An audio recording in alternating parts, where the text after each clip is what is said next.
예, 안녕하세요. 처음 날에 이렇게 일찍 세션에 첫 세션에 참석해 주셔서 일단 감사하다는 말씀 먼저 드리겠고요. 제가 게이밍 고객들을 AWS를 사용하시는 게이밍 고객들을 1년 넘게 계속 지원을 하고 있습니다. 사실 9시에 고객사하고 미팅을 한 적이 한 번도 없습니다. 예, 게임 고객사들은 보통 이제 10시부터 근무를 시작하시더라고요. 그래서 오늘 9시 세션 제가 할당을 받고 텅텅 비겠구나라고 생각을 했는데, 그래도 부지런한 분들이 게임 고객사에도 꽤 있으신 걸로 이제 좀 생각을 좀 바꿔야 될 것 같습니다. 오늘 제가 발표할 내용은 방금 전에도 폴리가 설명했듯이 타 게임사의 경험으로 본 AWS의 모범 사례 배우기인데요.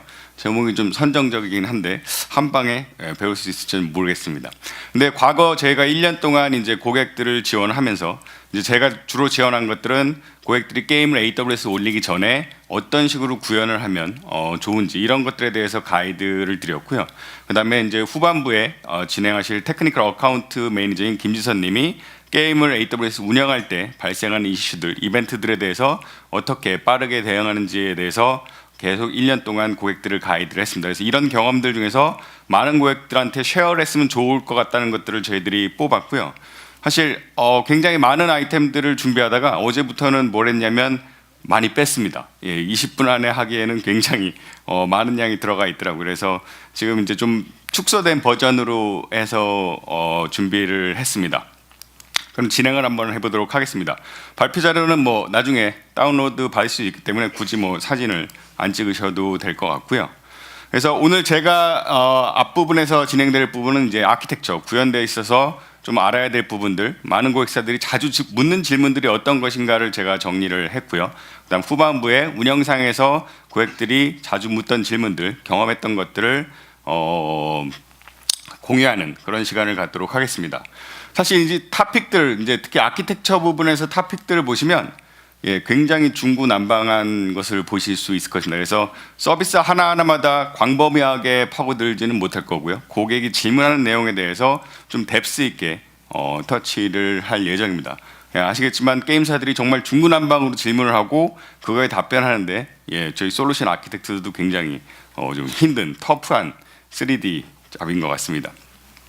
일단 구체적인 내용을 들어가기 전에 좀 당연한 내용이지만 AWS를 고객들이 이용하면서 좀 다시 한번 환기해야 될 내용들을 한번 세 가지를 좀 짚어보려고 합니다. 일단 AWS의 표준 모범 사례라고 하는데, 첫 번째가 고객 시나리오는 AWS상에서 론치 전에 반드시 테스트를, 성능 테스트, 안정성 테스트를 해야 된다는 것을 고객들한테 꼭 말씀을 드리고 싶습니다. 사실 고객들은 항상 얘기하는 게 AWS상에 엄청나게 많은 게임 고객들이 전 세계에서 다양한 게임들을 론치를 했으니까 모든 답을 다 알 거라고 생각을 합니다. 하지만 고객의 게임은 유일합니다. DB만 하나 보더라도 다양한 요소들이 성능을 좌우하죠. 이런 것들이 모든 고객사들이 전부 다 다른 패턴을 가지고 있습니다. 그래서 DB의 성능이 어떠냐? 우린 그걸 기반으로 하겠다라고 하시면 가이드라인은 될지 모르지만 실제로는 프로덕션에 가기 전에는 반드시 고객사들이 고객들의 시나리오들을 AWS에서 충분히 테스트하기를 권고를 드리겠고요.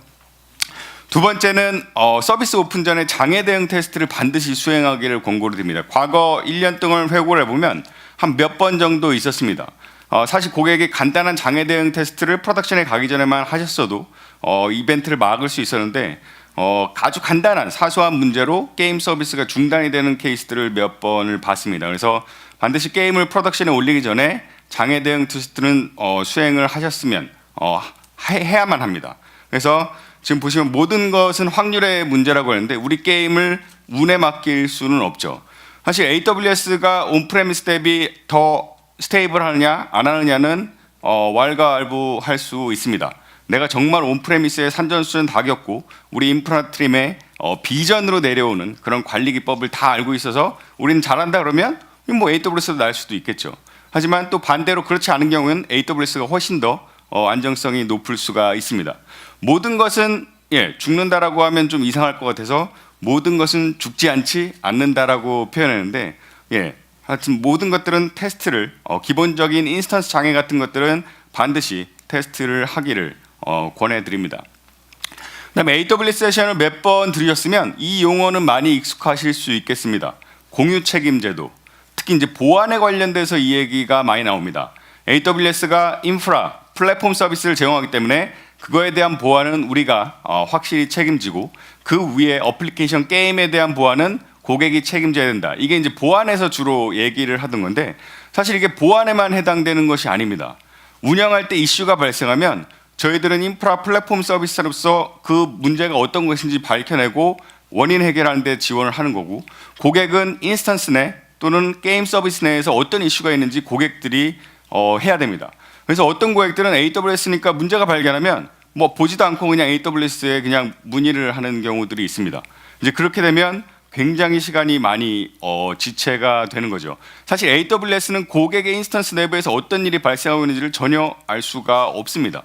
그래서 이런 것들을 빨리 해결하는 게 사실 제일 목적이기 때문에 고객들도 실제로 어디가 문제가 있는지 최대한 파보고 이거는 확실히 우리 쪽에서 더 이상 볼 것이 없다라고 했을 때 AWS상에 오픈하는 것이 문제 해결을 더 빨리 할 수 있다는 게 과거 1년 사이의 경험이었다고 보시면 될 것 같습니다. 그래서 이런 세 가지 정도는 좀 생각을 해보셨으면 되겠고요. 그래서 아키텍처 모범 사례를 실제 본 사례를 한번 진행해 보도록 하겠습니다. 고객들이 꽤 많이 묻는 질문이긴 합니다. 리전이 굉장히 AWS가 많죠. 이 리전 중에 어떤 리전을 사용하면 좋은 것인가? 어떤 고객들은 원빌드라고 해서 하나의 디플로이먼트로 전 세계 모든 게임 고객들의 서비스를 하고 싶은 고객도 있고 레이턴시가 중요한 게임들은 이제 여러 리전을 사용하기도 하죠. 하나의 리전을 사용하건 여러 리전을 사용하건 도대체 어떤 리전을 사용해야 되느냐? 사실 AWS에서는 딱 세 가지를 얘기를 하고 있는데 사실 첫 번째는 게임 고객사들의 제일 중요한 거는 반응 속도죠. 레이턴시라고 볼 수가 있기 때문에 주요 타겟 고객이 위치하고 있는 곳에서 레이턴시가 가장 적은 리전을 선택하는 너무나 당연한 대답이 첫 번째가 되겠고요. 두 번째가 리전의 규모입니다. 게임이 정말 대박이 나서 갑자기 수백 대 수천 대 인스턴스가 급증해야 된다라고 했을 때 이런 것들을 부담 없이 받아줄 수 있는 곳은 커다란 리전이죠. 그래서 가능하면 규모가 있는 리전을 선택하는 것이 좋고요. 그리고 이런 리전은 다양한 서비스를 거의 모든 서비스를 다 리전 내에서 제공하는 곳이 많습니다. 그래서 특히 클라우드는 발전 속도가 굉장히 빠르죠. 한 6개월만 돼도 제가 만들어 놓은 장표들 여기 있는 장표들도 사실 대부분의 것들이 의미가 없어지는 것들이 많습니다. 이런 기능 개선들을 활용하면 게이머들의 경험을 향상시킬 수 있고 비용을 줄일 수 있고 새로운 것들을 많이 할 수 있는데 우리 리전에는 그런 기능이 론치가 안 됐네. 내가 사용하는 리전은. 그러면 굉장히 안타깝겠죠. 그래서 두 번째로는 리전의 규모도 한번 검토를 해서 리전을 선택하시는 게 좋겠고요. 마지막이 비용입니다. 비용이 사실 얼마 차이가 없는 것 같지만 가장 비싼 곳과 싼 곳은 뭐 20% 정도 이상의 차이도 납니다. 똑같은 서비스를 하는데 굳이 20%나 더 비용을 주고 하실 필요는 없겠죠. 사실 이 세 가지는 기본적으로 정보를 얻는데 문제가 없는데 딱 한 가지가 정확한 답을 안 주는 게 하나가 있습니다. 어느 리전이 그래서 제일 큰데 감은 여러분들이 AWS를 사용해 보시면 있으실 겁니다. 근데 AWS에서는 규모가 어디가 제일 크다, 얼마나 크다 이런 것들은 사실 설명을 해주진 않습니다. 그래서 제가 약간 힌트를 드리고자 합니다. 첫 번째는 서비스 제공 개수 기반으로 추정할 수 있는 리전의 규모입니다. 사실 이 정보는 기밀 정보가 아니라 AWS 리전 테이블을 치시면 어떤 서비스가 어떤 리전에서 서비스 된다 이거를 제가 그냥 엑셀로 익스포트해서 통계를 하나 냈고요. 아마 AWS 쓰신 분들 아시겠지만 버지니아 넘버 1이죠. 그다음 오레곤, 유럽에서는 아일랜드, 그다음에 아시아에서는 도쿄 리전이 가장 많은 서비스를 제공을 하고 있습니다. 그래서 여기가 서비스가 제일 많으니까 리전이 규모가 클 거고 앞으로 신규 서비스나 기능이 나오더라도 여기서 제공될 가능성이 높겠구나. 그러면 이거를 한번 후보로 검토해 보실 수 있겠죠. 그것 말고도 또 하나 더 볼 수 있는 게 람다의 컨커런시, 이니셜 컨커런시입니다. 규모가 크면 람다 풀도 저희도 크고요. 고객들이 동시에 실행할 수 있는 람다의 개수도 무지하게 많이 풀어주죠. 그래서 보시면 오레곤이나 버지니아는 3,000개의 람다를 그냥 초기부터 동시에 실행하실 수 있습니다. 물론 3,000개가 맥스는 아니죠. 저렇게 돌리시고 1, 2분 뒤면 더 쓰실 수도 있습니다. 그냥 초기 시작이 저런 거고요. 초기 시작에 부담 없게 저렇게 크게 제공할 수 있는 리전들이 큰 리전이라고 보시면 될 것 같습니다. 마지막으로 이제 익스트림이라는 태그를 제가 달아놨는데 굉장히 이제 희귀한 고객들이 이 경험을 하실 수 있는 고객입니다. 아마 이런 경험을 한다 그러면 익스트림 태그가 앞으로도 한 몇 개가 더 나올 텐데요. 아마 0.1%, 0.01% 굉장히 크게 AWS 사용하거나 엄청난 게임을 운영하실 때 이런 것들을 경험할 수 있는데 이런 질문을 하실 수 있습니다. 도쿄 리전, 미국 리전 어느 리전에 설치해도 내 디플로이먼트는 똑같은 워크를 할 것인가? 성능이나 이런 안정성에 똑같이 제공받을 것인가? 대부분의 고객들한테 저는 예, 그렇습니다라고 대답을 할 겁니다. 그리고 대부분의 고객이 그렇습니다. 하지만 정말 특이한 고객들은 다른 경험을 하실 수가 있습니다. 왜냐? 여러분들 아시겠지만 IT 시스템, 게임 시스템 운영하면 게임이 10배 성장하려면 동일한 아키텍처로도 그걸 다 지원을 못할 수도 있습니다. 아키텍처를 바꿔야만 10배, 100배가 넘는 그런 성능을 낼 수가 있는 거죠. 그래서 IT를 하신 분은 알겠지만 리전의 규모가 10배 이상이 차이가 나면 예, 경험이 다를 수가 있습니다. 하지만 AWS에서는 그런 경험들을 동일하게 해줄 수 있는 기능들이 플레이스먼트 그룹 같은 것들이 그런 기능이죠. 그런 것들이 있습니다. 그래서 다 여러분들이 해소할 수 있지만 만약에 이런 것들을 경험한다 그러면 AWS에 요청을 하십시오. 그러면 저희들이 경험들을 이슈나 뭐 어떤 문제들이 발생했을 때 그런 것들을 해소할 수 있는 방법들을 다 제공해 드리도록 하겠습니다. 인스턴스 타입에 대해서도 굉장히 많은 질문인데 답변은 똑같습니다. 직접 테스트를 해보셔야만이 알 수가 있습니다. 인스턴스들이 굉장히 많은 조합으로 성능이 나오는 거기 때문에 네트워크 스토리지, CPU가 빠르다고 성능이 잘 나오는 거 그런 워크로드도 있습니다. 하지만 DB는 또 반대로 IOPS가 스토리지 성능이 또 굉장히 중요한 거고 여러 가지 조합으로 나타나기 때문에 사실 이거에 대해서 명확한 답변을 드리기가 굉장히 힘듭니다. 그리고 최근에는 버스팅 옵션들도 굉장히 최신 인스턴스에 많아졌죠. 네트워크 같은 것들은 10배 이상을 일시적으로 성능을 내기도 합니다. 그래서 이런 것들 때문에 사실 직접 테스트를 해보는 것이 의미가 있고요. 그다음 마지막 한 가지 더 설명드릴 것들은 인스턴스 타입별로 보시면 C 타입, M 타입, R 타입 보면 이건 메모리 비율이 코어당 2배씩 증가를 하는구나 라고만 생각할 수 있는데 CPU의 싱글 코어 클락이 2.4에서 4GHz까지 굉장히 차이가 있습니다. 그래서 이런 것들을 더 잘 활용하시면 단순히 메모리 비율뿐만 아니라 어떤 게임의 특성을 살릴 수 있는 그리고 비용 효율적으로 운영할 수 있는 방법을 익히실 수가 있습니다. 그래서 파란색으로 제가 표시해놨지만 오후에 세션에 가서 보시면 좀 더 정확한 테스트 결과와 도대체 싱글 코어 클락에 갖는 의미가 퍼포먼스에서 어떻게 되는지를 실제로 보여드리는 세션이 있으니까 오후에 한번 참고를 하시면 될 것 같습니다. 오토 스케일링, 사실 이제 클라우드를 사용하면서 오토 스케일링을 사용하시면 최적의 비율로 비용 효과로 게임을 어플리케이션을 운영할 수 있다라고 얘기를 하는데 사실 게임을 처음에 AWS 오시는 고객들은 오토 스케일링을 잘 사용하지는 않습니다. 사실 오토 스케일링이 온프레미스에서는 거의 뭐 의미가 없는 기능이기 때문이죠. 근데 사실 오토 스케일링은 모든 게임에 다 쓸 수 있느냐? 저희들이 게임 얘기하지만 게임은 정말 종류에 따라서 아키텍처가 완전히 천지 차이죠. 대표적으로 오토 스케일링을 못 쓰는 대표적인 게임은 MMORPG일 것 같습니다. 이건 뭐 그냥 항상 켜놔야 되는 거고 월드 운영하려면 가장 큰 인스턴스를 해서 사용자를 많이 해야 되는 건데 여기서도 제가 받은 경험은 고객들이 온프레미스 시절에 하던 경험들을 클라우드에서도 그대로 하시는 고객들이 있습니다. 우리는 수십만 명 규모를 피크로 하기 때문에 그 규모로 인스턴스 타입을 다 설정합니다. 데이터베이스는 어떤 인스턴스, 캐시는 뭐 월드 서버는 뭐 프론트엔드는 뭐 이렇게 딱 만들어 놓고 운영을 하십니다. 하지만 시간이 지나면 게이머들은 또 떠나죠. 얄밉게도 다른 게임을 위해서 떠납니다. 근데 고객들이 그냥 그대로 운영하죠. 아이들인 상태가 굉장히 많음에도 불구하고 운영팀에서는 그렇게 운영합니다. 과거에 그랬듯이. 근데 이런 것들을 클라우드에서는 좀 테스트를 사전에 몇만 명일 때 어떤 인스턴스 타입들로 구성, 그다음에 뭐 몇십만 명일 때 어때, 몇천 명일 때 어때 이런 식으로 구성하면 향후에 운영팀에서 사용자 수를 보고 매뉴얼로 스케일 다운, 스케일 업 하면서 비용이나 이런 것들을 굉장히 절감할 수가 있습니다. 그래서 클라우드 향으로 뭔가 개발 테스트 방법론도 좀 고치실 필요가 있다라고 말씀을 드리는 거고요. 이제 좋은 건 어떤 게임들은 오토 스케일을 쓰기에 좋은 게임들이 요즘에 많이 나오고 있습니다. 특히 이제 모바일 게임 같은 것들이 오토 스케일하기에 굉장히 좋은 방법일 것 같고요. 사실 이제 저희 고객하고 이 오토스케일을 모바일 게임에 적용하면서 이 아키텍처를 바꾸기를 제가 권고를 드렸습니다. 그랬더니 이제 고객이 아키텍처를 바꾸려면 개발팀하고 얘기를 해야 되니까 도대체 비용이 얼마나 절감이 될 것인가를 한번 얘기를 해보자라고 했던 적이 있습니다. 그래서 그거를 좀 설명을 드리려고 하는데, 일단 고객한테 말씀을 드렸던 건 스테이트리스 아키텍처로 모바일 게임의 프론트엔드를 바꾸자라고 말씀을 드렸고, 스테이트리스라는 것은 프론트엔드 쪽에서 로그인한 사용자의 정보를 인스턴스 자체가 안 갖는 거죠. 데이터베이스에 저장할 수도 있고 다이나모DB에 저장할 수도 있고 일래스틱 캐시를 사용할 수도 있습니다.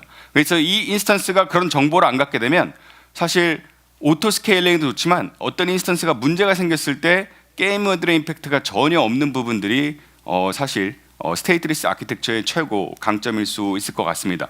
그래서 보시면 100대 예전에 같았으면 오토 스케일링 안 쓰면 피크치에 맞춰서 항상 100대 인스턴스를 프론트엔드로 운영을 하고 그 비용을 다 내셔야 되는데, 실제로는 아침, 점심, 저녁 시간에 피크 치고 밤 시간에 좀 사용률 높고 이런 분포를 가질 겁니다. 그래서 스테이트리스 아키텍처를 하게 되면 저 밑단에 하단의 회색 곡선이 실제로 스팟 인스턴스를 사용해서 비용을 절감할 수 있는 그런 부분입니다. 그래서 보시면 제가 계산을 뚜둑 두들겨 가지고 봤더니 약 80%의 비용을 1년에, 사실 1년 동안 저 규모로 가지도 않죠. 모바일 게임은 금방 줄어들긴 하기 때문에. 근데 1년 기준으로 하면 무려 한 1억 5천 정도의 비용 절감을 할 수도 있습니다. 그래서 이걸 가지고 개발팀하고 해서 아키텍처를 약간 손보는 게 어떤 거냐, 어떻겠냐라고 고객들이 진행을 하려고 하고 있습니다. S3 퍼포먼스, 사실 작년 게이밍 온 AWS에서도 작년 서밋에도 이 토픽이 있었는데요. 그때는 예전의 방식을 설명을 했습니다. 하지만 이제 또 시간이 지나서 저희들도 플랫폼이 개선이 돼서 답이 더 이상 S3의 퍼포먼스를 개선하기 위해서 고객 여러분들이 뭔가 작업을 하실 필요가 전혀 없었습니다.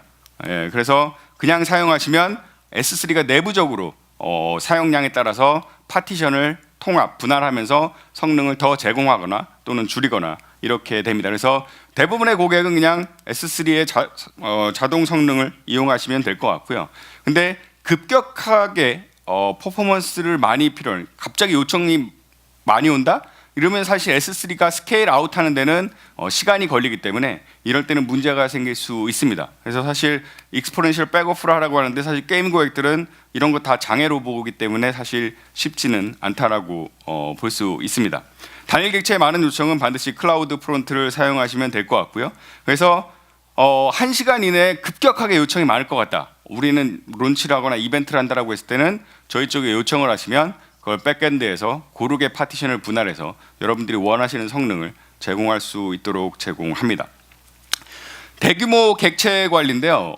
사실 이제 어떤 고객들은 수천만 객체는 S3 버킷에 우습고요, 수십억 객체를 하나의 S3 버킷에 관리하시는 고객들도 점점점 늘어나고 있습니다. 편하죠, 그냥 올리기만 하면 되니까.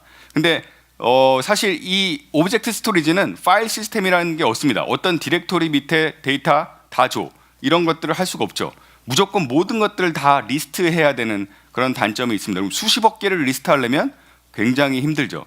그래서 컴플라이언스를 위해서 보안팀, 고객사 게임의 보안팀에서 요청을 준 건데 암호화를 적용하겠다. 쉽습니다. 그냥 클릭 한번 하시면 암호화 다 적용할 수가 있습니다. 단 이미 올라가 있는 것들은 암호화가 적용되지 않습니다 라고 말씀을 드렸더니 이미 올라가 있는 것도 엄청 많은데요 라고 말씀을 주신 거고요. 그래서 그런 경우에는 저 CLI 명령을 이용하시면 파일을 다운로드 받고 업로드하는 게 아니라 S3 차원에서 저것을 암호화를 하도록 되어 있습니다. 카피 명령이지만 실제로 파일을 내려오거나 올라가지 않고요. 그 다음에 버킷 네임이 소스와 데스티네이션을 동일하게 놓으셔도 상관이 없습니다. 그래서 기존 오브젝트가 다시 암호화돼서 리라이트 되게 하는 명령이 이 명령어입니다. 근데 사실 수십억 개가 되면 저거 엄청나게 오래 돌 거고요. 세션이 중간에 끊어지면 굉장히 또 난감하죠. 성능을 올려야 될 필요성이 있습니다. 첫 번째가 패럴렐리즘을 올리는 겁니다. 기본은 10개의 S3 요청을 패럴렐하게 CLI가 되어 있는데 저 명령을 쓰시면 60개까지 되어 있고요. 사실 저거보다 더 올리게 되면 파이썬 라이브러리의 한계로 AWS의 라이브러리의 한계가 아닌 파이썬 라이브러리의 한계로 좀 문제가 있다라고 합니다. 그래서 한 60 정도가 될 것 같고요. 우린 저거보다 더 빨리 해야 되겠다라고 하시면 EMR을 써서 60 곱하기 노드, 코어 이런 식으로 해서 엄청 확장하실 수도 있겠습니다. 그다음에 작년 리인벤트 때 나온 기능이지만 S3 배치 잡 기능이 지금 현재 프리뷰로 나와 있습니다. 그래서 신청을 해서 쓸 수 있고요. 그래서 S3 인벤토리를 통해서 수십억 개의 객체를 리스트를 자동으로 하고 배치 잡에서 그거를 이용해서 한 번에 돌리실 수가 있습니다. 그래서 EMR 같은 것들을 내가 스스로 만들거나 이러실 필요 없이 아주 간단하게 관리할 수 있는 기능이 나왔다라고 보시면 될 것 같습니다. 벌써 시간이 굉장히 많이 지나가고 있는데 몇 가지만 더 설명드리고 마치도록 하겠습니다. 쉴드, 이제 DDoS를 가끔 당하는 고객들이 있는데요. 이제 게임사니까 DDoS를 좀 당하긴 하죠. 첫 번째 가이드는 이겁니다. 클라우드 프론트와 라우터 53을 쓰시면 일단 이 서비스에 대해서는 DDoS 걱정을 전혀 안 하셔도 됩니다. 심지어 공격 탐지도 초 이내로 탐지가 되고 막아주는 그런 서비스가 기본으로 되어 있고요. 추가 비용도 없습니다. 근데 내 게임은 HTTP 기반의 게임이 아니야, 모바일 게임 아니야 라고 하면 사실 클라우드 프론트를 쓰고 싶어도 쓸 수가 없죠. 이런 경우에는 쉴드 어드밴스드를 구독하시기를 권해드리고요. 사실 DDoS 솔루션 중에 가장 저렴한, 시장에서 구하실 수 있는 가장 저렴한 솔루션이고 바로 적용할 수 있는 솔루션이기도 합니다. 그다음 한국 리전에도 얼마 전에 론치가 됐죠. 이게 되면 공격당하면 공격당한다고 콘솔에서 얼러트도 주고요. 그다음에 트래픽이 엄청나게 밀어닥칠 때 그거를 저희 경계 보더 네트워크 수준으로 올립니다. 그래서 인스턴스가 받는 트래픽이 몇 기가 bps 나오다가도 공격이 이제 탐지가 되면 나클에서 적용돼서 갑자기 트래픽이 정상적으로 바뀌는 케이스를 고객사에서 경험을 했고요. 그다음 제일 확실한 거는 바로 DDoS 리스판스 팀, 저희 AWS의 DDoS 리스판스 팀이 1:1 맞춤 서비스를 해줍니다. 고객이 UDP를 사용하는 경우에 특정 패킷 이상의 사이즈는 우리 통신 안 해라고 하면 그 이상 패킷 다 필터링하는 규칙 세워주기도 하고요.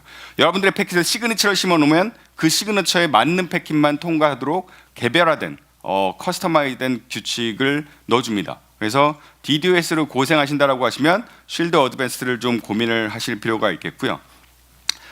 게임 바이너를 빠르게 받는 거 클라우드 프론트를 사용하시면 되는 거고, 그 다음에 다이나믹 컨텐츠도 API 엑셀러레이션을 하실 수 있고, 이거는 오후 세션에서 좀 더 자세히 설명이 될 겁니다. 그 다음 또 질문 받는 게 이제 프리로딩에 관련된 질문입니다. 1GB 또는 그 이상의 요즘 이제 게임 바이너리 굉장히 크죠.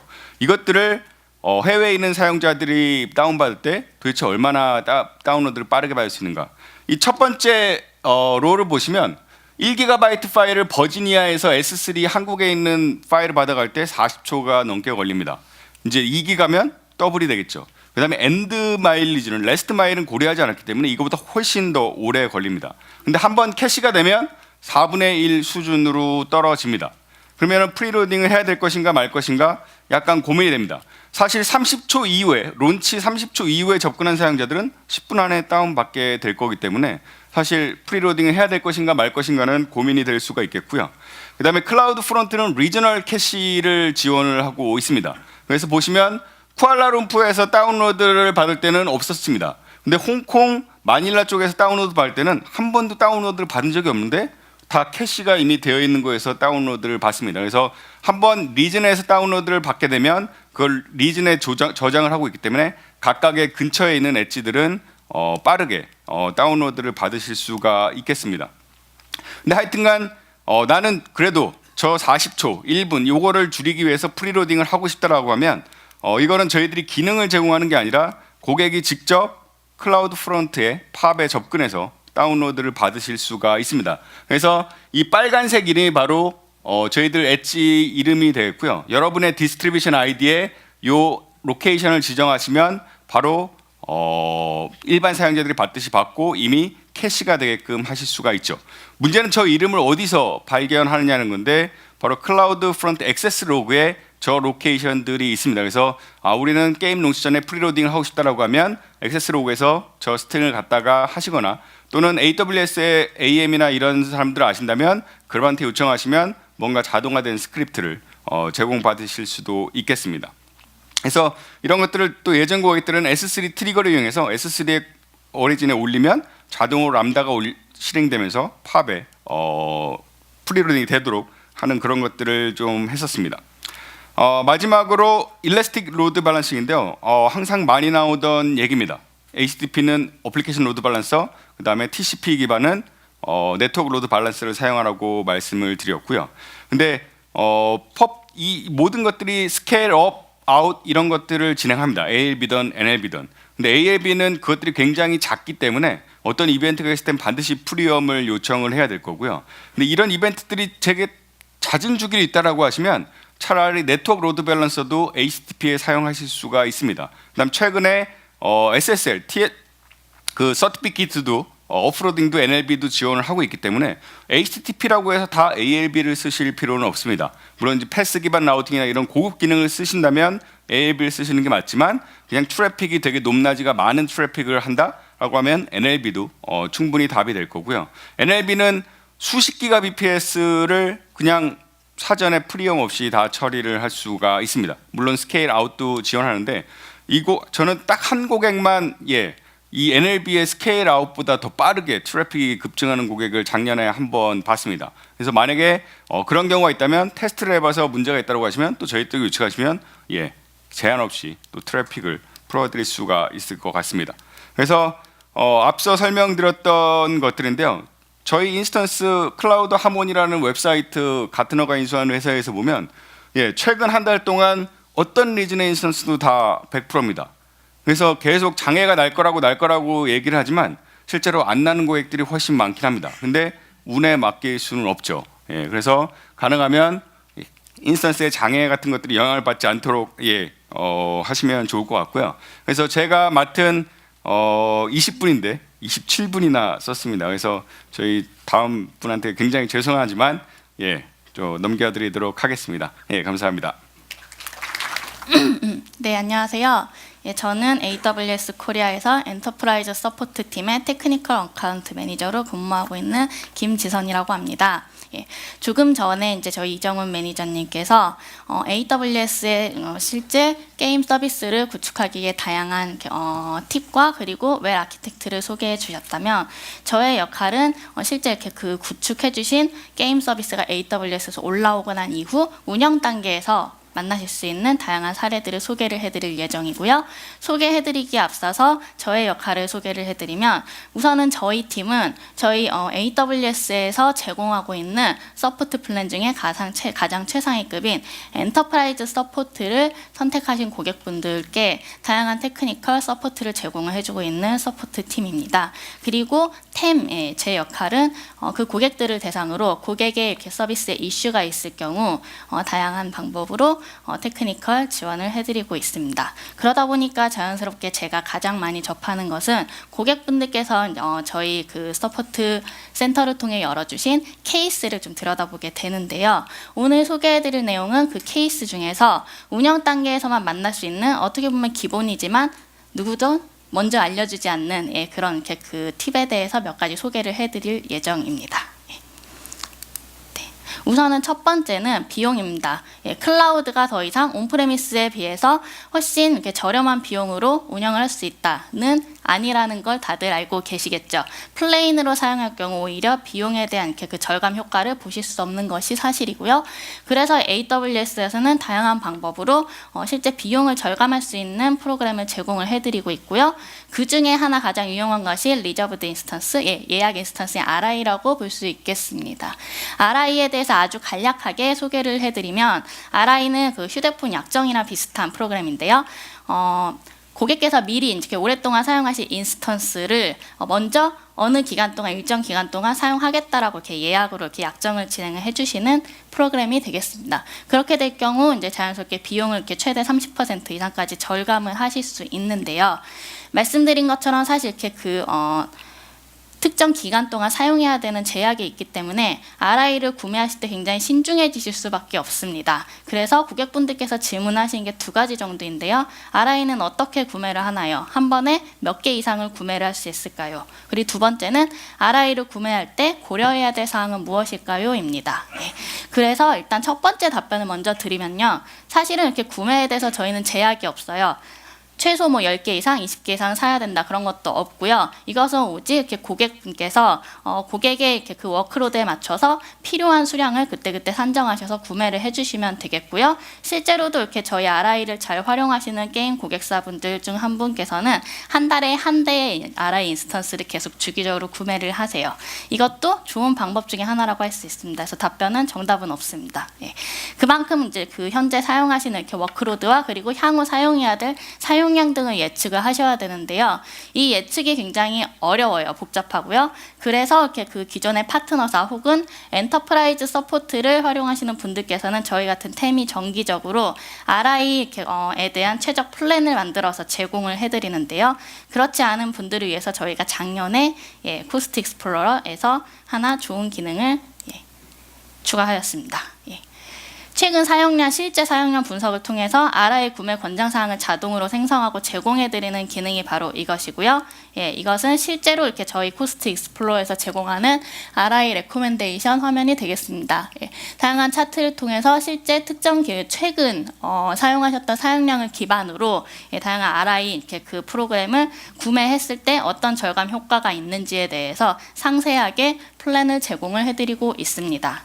그래서 이와 관련해서는 조금 더 많이 설명을 해드리고 싶지만 저에게 주어진 시간이 굉장히 작기 때문에 일단은 이 코스트 익스플로러를 활용하시기 위해서는 지금 이렇게 같이 업무하시고 계시는 파트너사 분들과 논의를 진행해 주시면 되겠고요. 혹은 이렇게 저희가 별도로 엔터프라이즈 서포트 부스를 운영을 하고 있어요. 그쪽에서 RI를 포함한 비용 절감에 대한 다양한 팁을 얻으실 수 있겠습니다. 그러면 본격적으로 고객의 케이스를 소개를 하겠습니다. 그 전에 앞서서 케이스를 이렇게 올려주실 때 많은 분들이 좀 주저하시는 것이 있죠. 그래서 한번 강조해 보았습니다. 영문으로 케이스를 열기가 너무 부담스럽죠. 저도 부담스러워요. 저희 AWS가 공식적으로는 한국어를 지원하지 않기 때문에 주로 영문으로 케이스를 열어주실 것을 권고드리고 있는데요. 한국어 지원은 정말로 안 되나요? 됩니다. 공식적인 한국어 지원은 되지 않지만 한국어 엔지니어들께서 호주 시드니에 근무하고 계시고요. 그래서 호주 시간, 이렇게 근무 시간 기준인 오전 9시에서 5시, 이것은 호주 시드니 기준입니다. 이때 한국어로 케이스를 열어주시면 한국인 엔지니어들의 대응이 가능하니 참고하시면 좋을 것 같습니다. 근데 안타깝게도 이제 많은 저희 이렇게 게임 고객분들은 주로 일과 시간이 끝난 이제 늦은 시간에 게임을 접속을 하시죠. 그래서 대부분의 긴급한 이슈들은 이 시간 이후에 특히나 늦은 밤에 발생을 하는 경우가 많습니다. 그래서 다음 팁을 드리면 긴급한 경우라면 사실 영문으로 올려주시는 게 가장 빠른 답변을 받으실 수 있고요. 그리고 비즈니스 이렇게 레벨 이상의 서포트 케이스, 서포트 레벨 지원 사용하시는 경우에는 채팅으로 바로 케이스를 연결하실 수 있어요. 그렇게 되면은 비록 영어만 할 줄 아는 엔지니어 분께서 헬로 하면서 인사를 하게 되지만 저희가 요새 번역기가 굉장히 좋죠. 번역기를 통해서 간단하게라도 같이 답변을 빠르게 받으실 수 있고요. 그리고 특히나 엔터프라이즈 서포트를 이용하시는 고객께서는 저희 같은 템이 긴급한 케이스가 열렸을 경우에 서포트 케이스, 서포트 엔지니어와 함께 협업을 진행하게 돼서 좀 더 빠른 처리가 가능하게 되는 것을 말씀드립니다. 그러면 본격적으로 가장 많이 열리는 어떻게 보면은 쉽지만 알 수 없는 케이스들을 확인하겠습니다. 첫 번째로는 이제 많이 만나실 수 있는데요. 퍼블릭 네트워크망에서의 이제 지연을 경험하는 사례입니다. 이 열어주신 고객의 환경을 잠깐 확인해 보면 게임 클라이언트와 도쿄 리전, 특히나 이렇게 다른 리전 간의 게임 서버 간의 네트워크가 있어서 지금 현재 이렇게 게임을 이용하시는 고객분들께서 굉장히 블레임을 많이 하고 계시는 상황입니다. 이거는 주로 이제 글로벌 서비스에서 이렇게 저희 AWS를 이용하시는 분들께서 많이 겪으실 수 있는 현상이고요. 여기서 잠깐 한번 짚고 넘어가자면 지금 케이스 하단에 굉장히 상세한 정보가 들어있는데요. 어카운트 아이디와 그리고 발생했던 실제 리전 그리고 이슈 발생 시점이 타임존과 함께 정확하게 명시가 되어 있어요. 이 부분은 뒤에서 다시 강조를 해드리겠지만 이런 상세한 내용이 없으면 사실 저희가 케이스를 이렇게 분석하는데 많은 시간이 소요가 됩니다. 그래서 네트워크 이슈 같은 경우는 되게 타임리하기 때문에 발생했을 때 되게 당황하실 수 있는데요. 최대한 상세한 내용을 남겨주시는 게 가장 중요합니다. 그래서 여기 보시면은 가장 마지막에 트레이스라우트와 MTR 결과 파일을 같이 올려주셨네요. 이게 사실은 제일 중요해요. 그래야 현재 이렇게 이슈가 발생했을 때 시점에 이제 패킷 흐름이나 아니면 지연 발생 구간을 좀 더 빨리 확인할 수 있습니다. 그래서 저희의 답변은 다음과 같습니다. 네. 일단은 말씀드린 것처럼 상세한 증빙 자료가 있다면 예상보다 조금 더 많이 검증이 가능합니다. 예. 실제로 그래서 이렇게 저희 케이스 엔지니어와 네트워크 팀에서 보내주신 자료를 분석을 하고요. 그리고 앞서 이렇게 보셨듯이 실제로 이렇게 퍼블릭 IP 등을 전달을 해주시면 그 퍼블릭 IP를 통해서 저희가 리버스 패킷을 보내서 실제 구간이 이렇게 지연 구간인지 한 번 더 검증을 할 수가 있어요.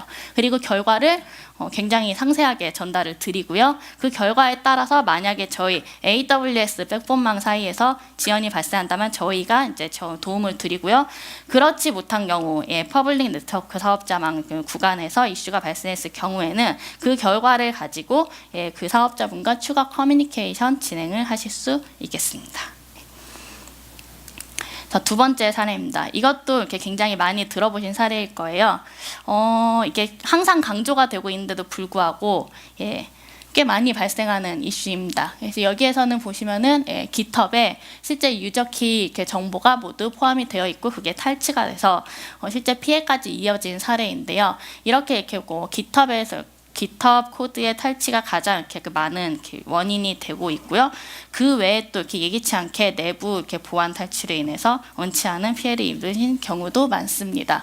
여기도 다시 한번 보시면은 주요 정보가 상세히 명시가 되어 있고요. 특히나 액세스 키 인포메이션인데요. 이것도 굉장히 중요한 요소 중에 하나입니다.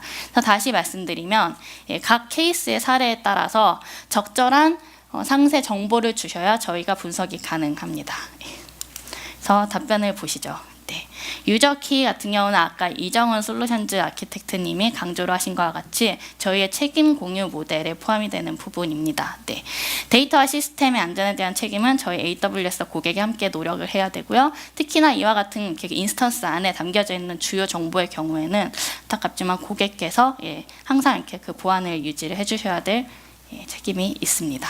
그래서 저희는 이런 불행한 키 탈취에 따른 피해를 최소화하기 위해서 다양한 이제 방법을 제시를 해드리고 있고요. 가장 중요한 것은 멀티팩터 인증이죠. 이것을 반드시 활성화하실 것을 다시 한번 당부드리고요.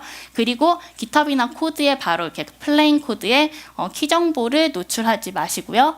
그 AWS 자격증명 파일이나 혹은 사용자 이렇게 환경 변수 등을 한번 감싸서 정보를 노출을 최소화해 주시기 바랍니다. 그리고 어플리케이션별로 다른 액세스 키를 사용해서 하나의 이렇게 특정 키가 탈취가 되더라도 피해 범위를 최소화할 수 있도록 해주실 것을 당부를 드리고요. 그리고 주기적인 키 정보 변경, 마지막으로 권한을 최소한으로 필요한 만큼 해주셔야 합니다.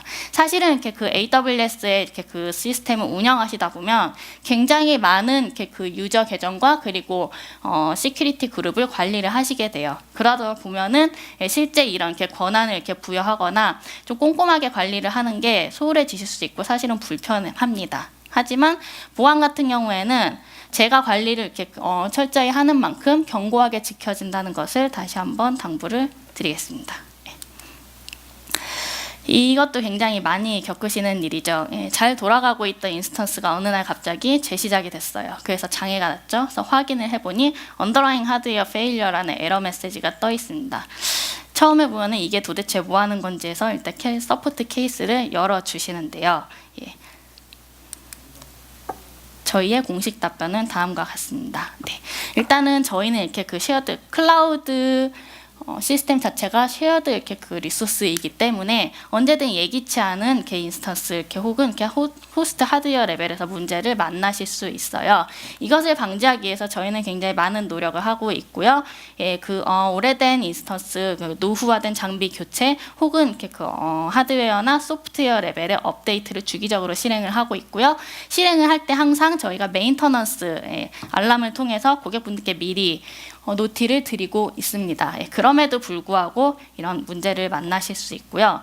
이것은 사실 클라우드 환경에서 말씀드린 것처럼 발생할 수 있는 자연스러운 현상이고요. 이를 방지하기 위해서 저희가 웰 아키텍트대로 제공하는 건 다음과 같습니다. 일단은 동일한 롤을 가진 서버를 다수를 배치를 해서 분산을 시켜 주시고요. 그리고 ELB 내에 그리고 이렇게 오토 스케일링 그룹을 사용하셔서 오토 스케일링 그룹의 타겟 그룹 내에 한두 대의 인스턴스가 이렇게 예기치 못하게 재시작되더라도 탄력적으로 이렇게 그 서버를 다시 운영하실 수 있도록 방지를 해주실 것을 당부드리고요. 그리고 하나 더 말씀을 드리면 일부 인스턴스는 오토 리커버리 기능을 제공을 하고 있습니다. 즉 이렇게 어네시 상태가 지속될 경우 알아서 감지를 하고 마지막 이렇게 상태 그대로 인스턴스를 다시 재시작할 수 있는 기능이고요. 이것을 적극 활용을 하셔서 피해 범위를 최소화하실 수 있을 것을 당부드립니다. 그리고 다음은 저희의 이제 블록 스토리지인 EBS와 관련된 이슈입니다. 게임 DB에서 발생한 이슈를 올려주셨네요. 일단은 게임 DB에 특정한 이렇게 부하가 없었는데도 불구하고 간헐적으로 사용자 이렇게 쿼리가 느려지는 현상이 지속적으로 발생을 하고 있다라고 원인을 밝혀줄 것을 요청을 해주셨어요.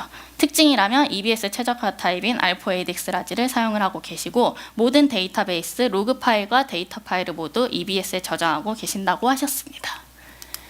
네. 저희의 EBS 같은 경우에도 이렇게 다양한 노드로 구성된 하나의 클러스터로 되어 있고요.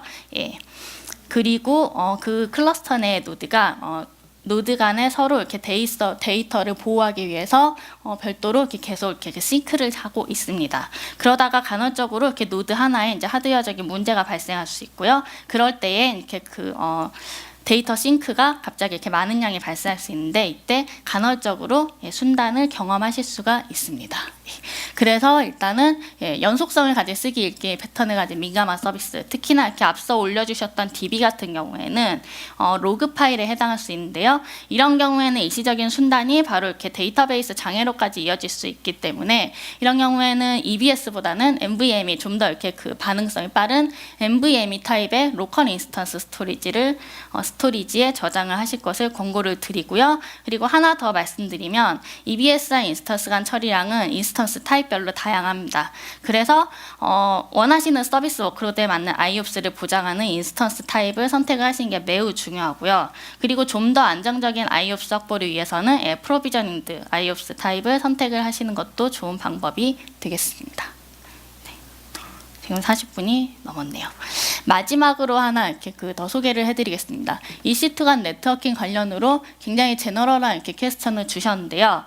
굳이 이슈가 발생하지 않더라도 이렇게 간단한 이렇게 궁금증 등도 저희 케이스를 통해서 확인을 하실 수가 있습니다. 네, EC2는 네트워킹도 모두 가상화되는데 사실이냐? 그리고 성능과 안정성은 우리가 믿고 쓸 수 있는 거냐라고 질문을 주셨어요.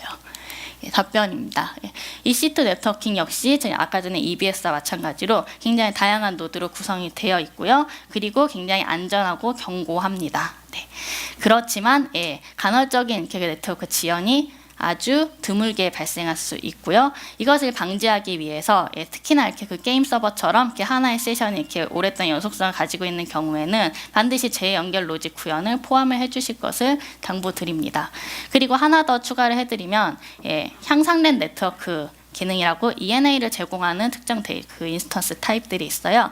그 타입과 플레이스먼트 그룹을 활용하시면 각 인스턴스 서버 간의 네트워크 죄송합니다. 네, 네트워크 기능을 좀 더 이렇게 활용을 하실 수가 있습니다.